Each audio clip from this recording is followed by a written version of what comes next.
Последние новости из Туркменистана. Читайте нас в Телеграме и не забудьте подписаться.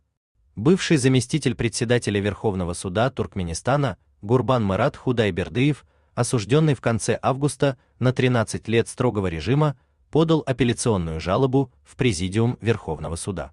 Апелляция будет рассмотрена 13 сентября. Документ опубликован на сайте Верховного суда. Согласно документу, и как ранее сообщал Туркмен Ньюс, Худайбердыева осудили по 2 статьям. Злоупотребление должностными полномочиями, повлекшее тяжкие последствия, статья 196, часть 2, и получение взятки группой лиц по предварительному сговору или организованной группой. Должностным лицом, занимающим ответственное положение, статья 203, часть 2, пункт чё.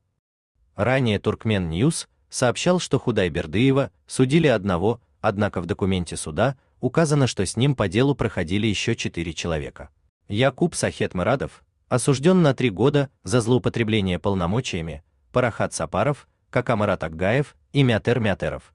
Все получили по 5 лет за дачу взятки в значительном размере должностному лицу. Туркмен Ньюс попробовал выяснить, кто они такие. Паспорта всех 4 выданы в Марийском вилаяте. Один из номеров телефона Сахетмырадова отмечен у других людей, как Якуб предприниматель. Мятеров, возможно, работал в суде. Несколько его телефонных номеров отсылают к суду, Акгаев, может, имеет отношение к вокзалу Мары, так как записан у других, как Какыш Мары вокзал билет и вокзал Какыш врач, а Сапаров отмечен как Парахат слесарь и Парахат запчасти. Как сообщал источник Туркмен Ньюс, дело против Худайбердыева было связано с периодом его работы председателем Марийского вилаятского суда.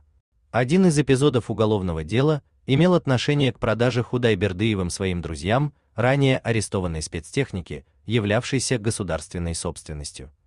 Гурбан-Мырат Худайбердыев был задержан 5 августа прямо на своем рабочем месте. Задержание провела оперативная группа Министерства национальной безопасности. В государственных СМИ постановления о снятии с Худайбердыева судейских полномочий пока не было. У вас есть что рассказать? Пишите нам в секретном чате Телеграма. Мы никогда не раскрываем свои источники и гарантируем полную анонимность.